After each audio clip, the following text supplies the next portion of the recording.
Ang kasaysayan ng paglikha. Nang pasimula ay nilikha ng Diyos ang langit at ang lupa ay walang hugis o anyo.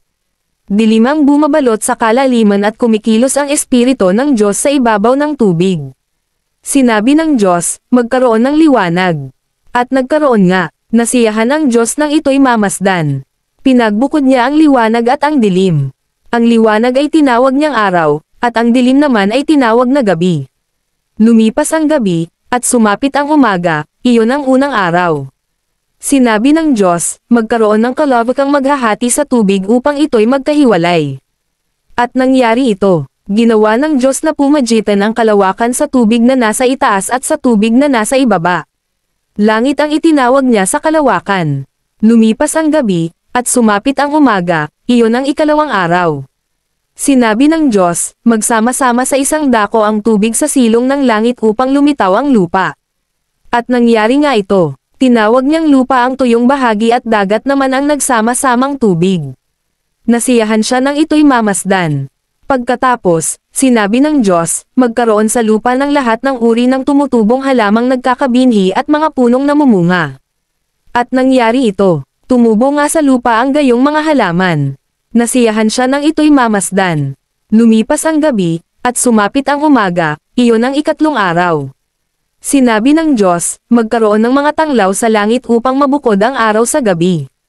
Ito ang magiging batayan sa bilang ng mga araw, taon at kapistahan. Mula sa langit, ang mga ito'y magbibigay ng liwanag sa daigdig. At gayon nga ang nangyari.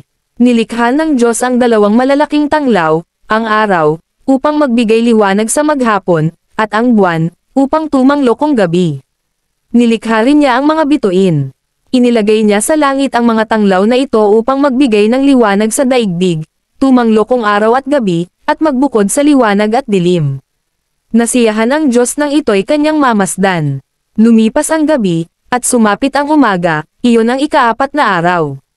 Sinabi ng Diyos, magkaroon sa tubig ng maraming bagay na may buhay, at magkaroon din ng mga ibon sa himpapawid. Nilikha ng Diyos ang mga dambuhala sa dagat, at lahat ng bagay na nabubuhay sa tubig, gayon din ang lahat ng uri ng ibon. Nasiyahan ang Diyos nang ito'y mamasdan. Pinagpala niya ang mga ito at sinabi, magpakarami ang lahat ng bagay na nabubuhay sa tubig at punuin ang karagatan, magpakarami rin ang mga ibon at punuin ang daigdig. Lumipas ang gabi, at sumapit ang umaga, iyon ang ikalimang araw. Sinabi ng Diyos, magkaroon ng lahat ng uri ng hayop sa lupa, maaamo, maiilap, malalaki at maliliit. At gayon nga ang nangyari. Ginawa nga niya ang lahat ng ito, at nasiyahan siya nang ito'y kanyang mamasdan. Pagkatapos, sinabi ng Diyos, ngayon, likhain natin ang tao ayon sa ating larawan, ayon sa ating wangis. Sila ang mamamahala sa mga isda, sa mga ibon sa himpapawid at sa lahat ng hayop, maging maamo o mailap, malaki o maliit. Nilalang nga ng Diyos ang tao ayon sa kanyang larawan. Sila'y kanyang nilalang na isang lalaki at isang babae, at sila'y pinagpala niya. Sinabi niya, magpakarami kayo at punuin ninyo ng inyong mga anak ang buong daigdig, at kayo ang mamahala nito. Binibigyan ko kayo ng kapangyarihan sa mga isda sa tubig, sa mga ibon sa himpapawid, at sa lahat ng mga hayop na nasa ibabaw ng lupa. Ibinibigay ko rin sa inyo ang lahat ng uri ng halamang nagkakabinhi at mga bungang kahoy bilang pagkain ninyo. Ang lahat ng halamang lantian ay ibinibigay ko naman sa lahat ng hayop sa ibabaw ng lupa at sa lahat ng mga ibon. At ito nga ang nangyari. Pinagmasdan ng Diyos ang lahat niyang ginawa, at lubos siyang nasiyahan.